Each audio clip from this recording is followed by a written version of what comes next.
Salut tout le monde, content de vous retrouver pour cette matinale du 21 février. Nous sommes le mardi. On va aller voir 6 crypto-monnaies aujourd'hui, dont 3 qui ont énormément performé ces derniers temps. Et donc, on va essayer de voir quels sont les niveaux acceptables pour un achat, effectivement, dans les semaines qui viennent. Et puis 3 qui sont, à contrario, sur un moment très intéressant dès aujourd'hui, pour un achat principalement avec du Bitcoin, mais pourquoi pas avec du dollar, car ce sont des cryptos qui n'ont pas vu de réelle performance encore en ce début d'année. Pensez à l'abonnement au like si vous voulez suivre les matinales quotidiennes et puis les émissions un peu plus longues que je produis les après-midi. Notamment cet après-midi, ça sera les altcoins, mais un peu plus dans leur globalité, avec le graphique de l'altcoin dominance qu'on étudiera effectivement aujourd'hui. Et on ira voir de nombreux altcoins, peut-être une quinzaine, vous voyez. Je vous passe la courte introduction, je vous dis à tout de suite. Je commence avec TON, qui est donc la crypto-monnaie de Telegram, qui a beaucoup performé ces derniers temps. Je vous montre son graphique ici sur CoinGecko. Son sommet, regardez, c'était en novembre 2021. Elle avait touché les 4 dollars un peu au-dessus. Aujourd'hui, on est sur les 2,39. Donc vous voyez qu'avec ce crash, finalement, on a eu une division par 4 pour maintenant une multiplication par 2 du cours. Donc effectivement, elle se comporte extrêmement bien en ce moment par rapport au reste du marché. Elle se retrouve même 24e dans le classement, ce qui est assez extraordinaire. Alors, faut-il en acheter aujourd'hui? La question, elle va être répondue de façon assez simple. Vous voyez que le cours a pris, regardez, par rapport à juin 2022, donc dans un espace de 6-8 mois, environ 400% quasiment, on va dire 370, donc x 4,7 par rapport au Bitcoin. Je suis sur le graphique par rapport au Bitcoin. Donc, je pense que c'est encore un peu tôt pour se dire que effectivement c'est un bon moment pour acheter du thon. À chaque fois que je vous dis ça, j'ai l'impression que je vais aller au supermarché pour acheter un gros steak de thon. Vous voyez, en plus ça me donne faim cette histoire. Bref, mais non, pas du tout. On parle d'une crypto-monnaie qui s'appelle le Toncoin. Donc voilà, le Fibo que je vous ai mis et la zone vraiment à privilégier sur ce graphique, c'est celle-ci. Je pense qu'elle a des chances d'être atteinte, même si on est sur un fort point de support. Donc franchement, moi honnêtement, personnellement, pour mon portefeuille, c'est une crypto que je surveille et effectivement que je n'achèterai pas avant un retour en zone de rechargement par rapport au Bitcoin. Voilà, parce que si on le regarde par rapport au dollar, en plus de ça, c'est vrai qu'il est très très haut, le cours du thon. Regardez, si on met cette ligne, on voit qu'elle demande qu'une chose, cette ligne, c'est à être cassée, parce que la hausse est vraiment puissante ici, vraiment puissante, donc il faut s'attendre, pourquoi pas, à une cassure de cette ligne. Après, vous pouvez prendre le risque, effectivement, acheter maintenant en pensant que effectivement ça continuera de grimper, que ça va aller to the moon en 2023. Oui, vous pouvez, mais honnêtement, vous prenez beaucoup de risques à faire ça parce que sans aucun problème, vous pouvez vous prendre un moins 30% en une journée.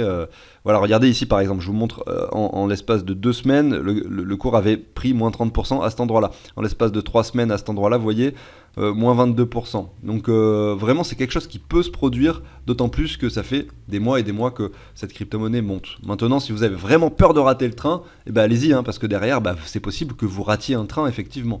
Mais c'est vraiment pas quelque chose que je conseillerais en tout cas à mes abonnés, bien entendu, sur la chaîne. On va aller voir maintenant la deuxième crypto qui performe énormément et qui mérite une analyse graphique, c'est le WMX.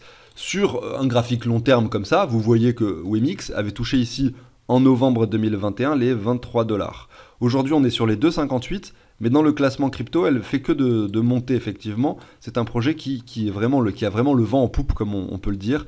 On voit qu'on est toujours sur une tendance baissière qui effectivement est beaucoup moins baissière qu'au préalable. Donc on est en train de commencer une latéralisation, ou du moins on espère commencer une latéralisation. Ce sommet qui est en train de se produire ici, donc par rapport au dollar, on vient finalement percer cette zone des 1,90, c'est-à-dire qu'on fait un sommet effectivement.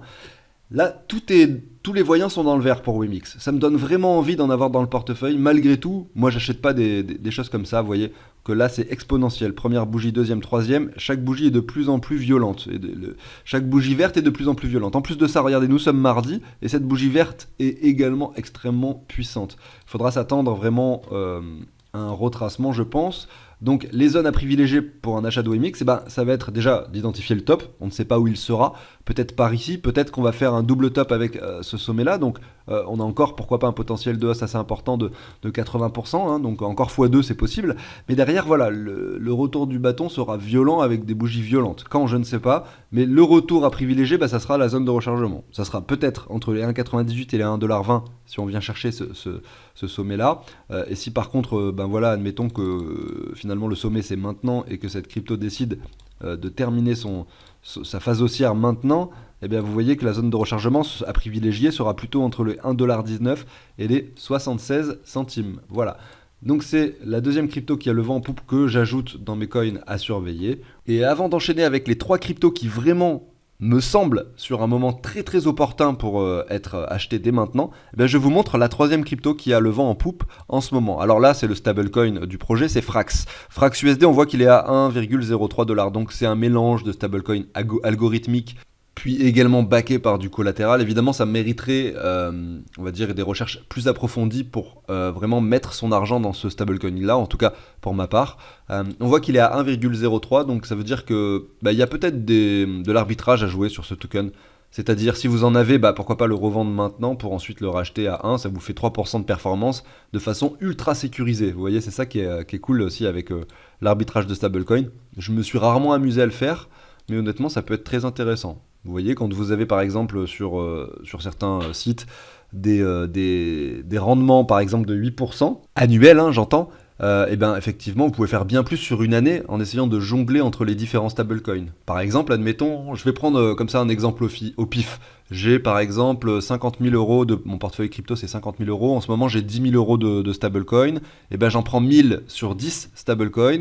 Et puis, à chaque fois qu'il y en a un qui monte, et ben, par exemple, comme là, à 1,03, et ben, je le revends. Ou même à 1,01, déjà 1%, c'est toujours ça de prix. Les frais sur Binance sont beaucoup plus faibles. Donc, c'est effectivement intéressant. Je le revends pour ensuite, effectivement, le racheter sur les 1 un peu plus tard. Et en fait, là, en faisant ça, vous prenez vraiment pas trop de risques.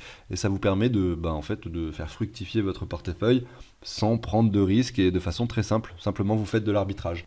Vous pouvez même mettre des ordres, vous voyez, vous mettez un ordre à 1,01, par exemple sur la paire USDT-BUSD, je dis n'importe quoi, et bim, ça va faire la revente automatiquement, etc., le rachat automatiquement. Vous prenez vraiment très peu de risques à faire ça. Et vous pouvez faire que des gains finalement, même ils peuvent être très faibles. Parce que comme je le dis, si vous le faites avec 10 000 euros, vous pouvez espérer, j'en sais rien, sur un trade, 1% de 10 000, ça ferait par exemple 100$. Maintenant, par exemple pour le Frax, vous voyez que là il est à 1,03, et c'est justement parce qu'il n'est pas sur Binance et il n'est pas sur des plateformes centralisées qu'il fluctue comme ça. Vous voyez, ça veut dire qu'il faudrait, pour que vous puissiez faire de l'arbitrage avec le Frax, que vous passiez sur la finance décentralisée, que vous fassiez pas mal d'actions en fait. Il y a pas mal de choses à faire pour pouvoir finalement procéder à cet échange, qui fait que des fois c'est pas forcément intéressant, ou alors ça l'est quand justement on a des 3% comme maintenant, vous voyez. Ça dépend. Bref, j'en ai fini avec ça, donc ce qui va nous intéresser, c'est pas le Frax, le stablecoin, mais le FXS. C'est le Frax Share, vous voyez. Donc on va regarder sur Binance, un petit peu le graphique, et on voit que par rapport au dollar, donc on va se mettre en hebdomadaire. Effectivement, on a fait un point bas ici aux alentours des 4$, vous voyez, entre les 4 et les 7, et là on se retrouve sur les 10$, et donc on est très élevé par rapport au dollar, on le voit. Est-ce que la hausse est terminée? J'en sais rien. Je vais repasser sur le daily. Vous voyez qu'on a eu donc au niveau du RSI ici, alors je vais un petit peu zoomer comme ceci. Voilà, on a eu ce sommet là, vous voyez, qui représente un RSI qui est vraiment en train de dégonfler, donc ça laisse présager vraiment, regardez ce qu'on a ici à l'écran, ça nous laisse vraiment présager, pourquoi pas un retour, et le retour, il est à minima selon moi, sur ce que l'on voit sur ce graphique. En tout cas, cette analyse graphique nous donne ce chiffre-là des 5,70$. Ça serait pour moi le retracement minimum acceptable pour que je puisse imaginer investir dans ce token entre les 8 et les 6$, bien sûr. Voilà pour FXS. Et ensuite, je vais enchaîner avec les cryptos qui, du coup, sont dès aujourd'hui intéressantes pour un investissement. J'enchaîne, alors je fais rapidement le tour sur FXS BTC.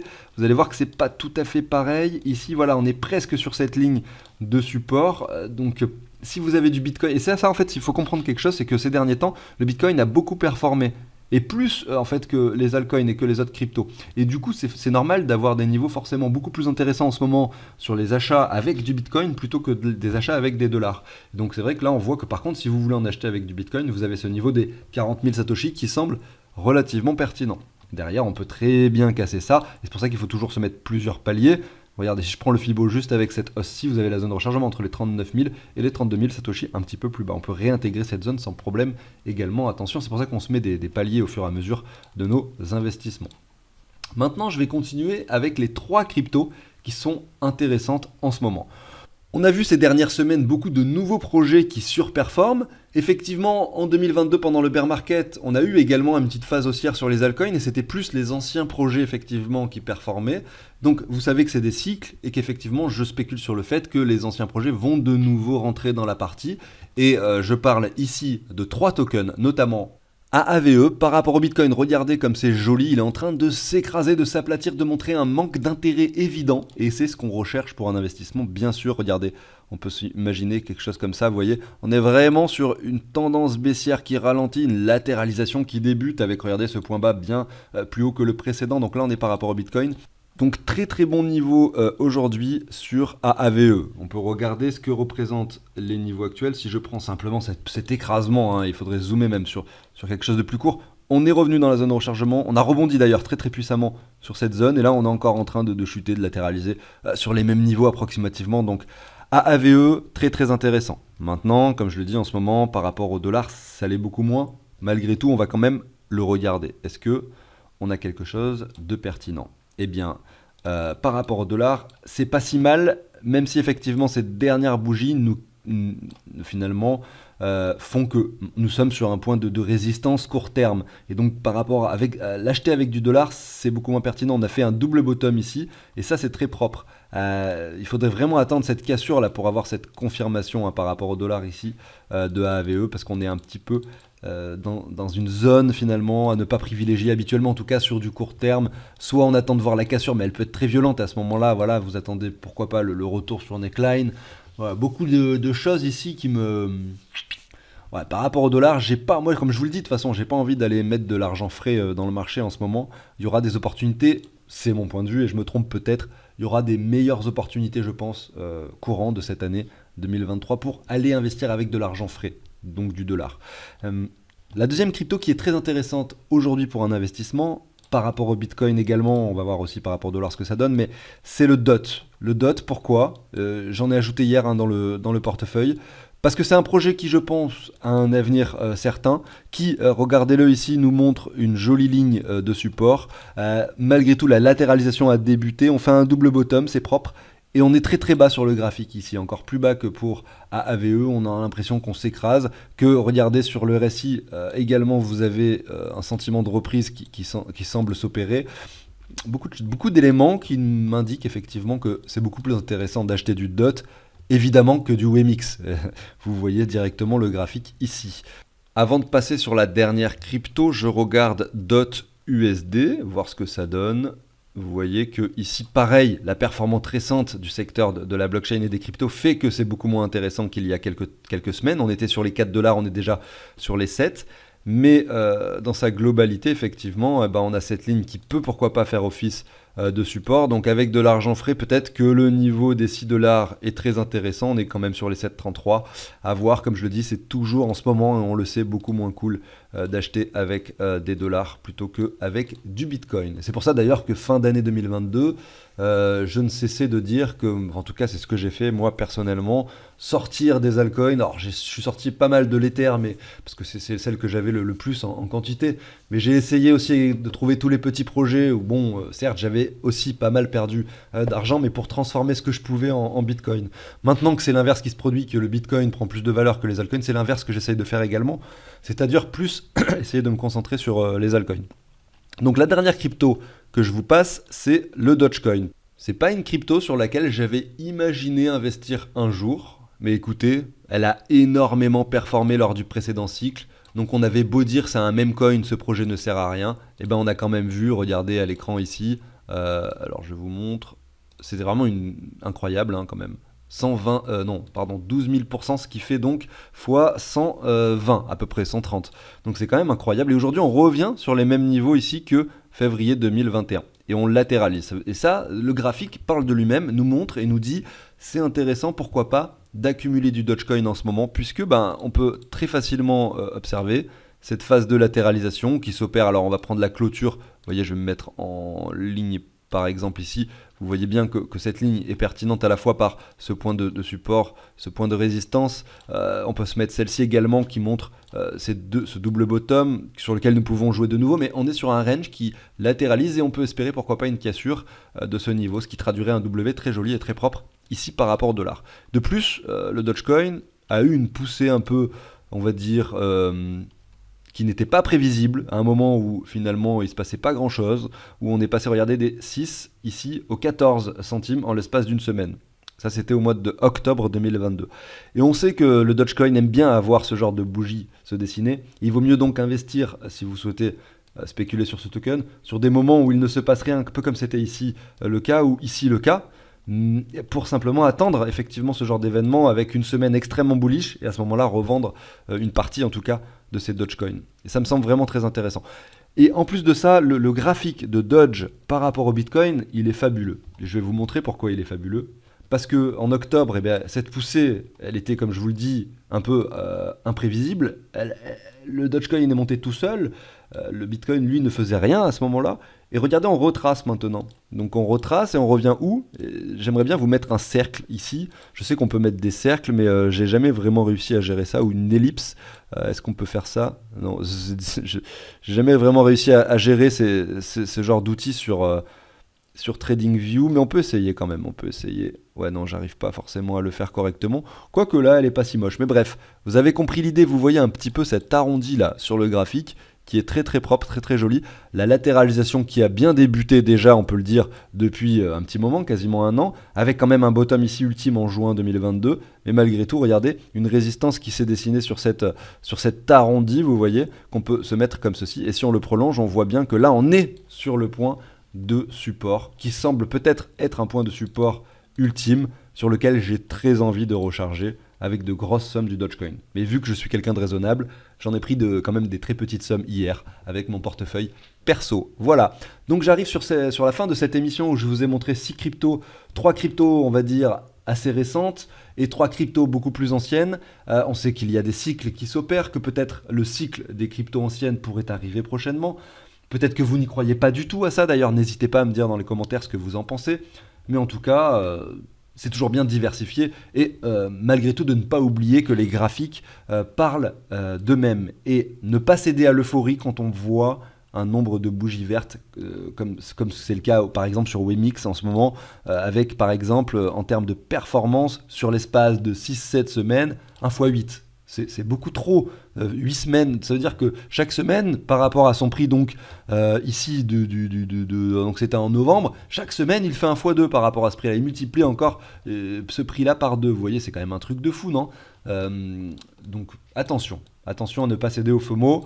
J'arrive sur la fin de l'émission. On se retrouve cet après-midi pour quelque chose de plus complet, notamment avec l'analyse de ce graphique de l'altcoin dominance. On ira également probablement parler de temporalité, peut-être d'indicateurs également, et on fera l'analyse d'une quinzaine d'altcoins, comme je le fais généralement tous les mardis.